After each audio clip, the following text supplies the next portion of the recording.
خبر دیں آپ کو، اپوزیشن لیڈر عمر ایوب نے کہا ہے انسداد دہشت گردی کی عدالت سرگودا کو پنجاب پولیس نے شہباز شریف، محسن نقوی اور مریم نواز کے حکم پر آج صبح سے سیل کر دیا۔ 1 گھنٹہ ہو گیا قیدیوں، ملزمان، وکلا کو اے ٹی سی کے احاطے میں داخلے کی اجازت نہیں دی جا رہی۔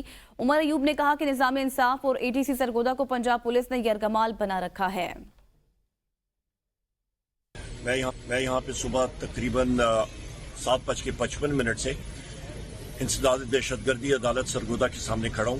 یہاں پہ آپ میرے پیچھے دیکھ سکتے ہیں کہ پنجاب پولیس کی گاڑیاں کھڑی ہیں اور انہوں نے مکمل ایکسیس رستہ انسداد دہشت گردی عدالت کا روکا ہوا ہے۔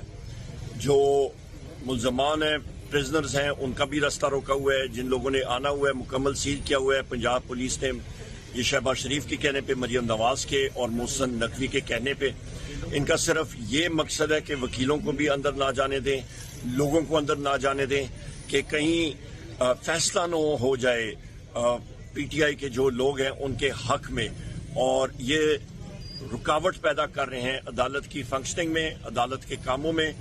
یہ اونچے ہتھکنڈوں کی ہم لوگ شدید الفاظ میں مذمت کرتے ہیں اور یہ عدالت کو چلنے ہی نہیں دے رہے ہیں۔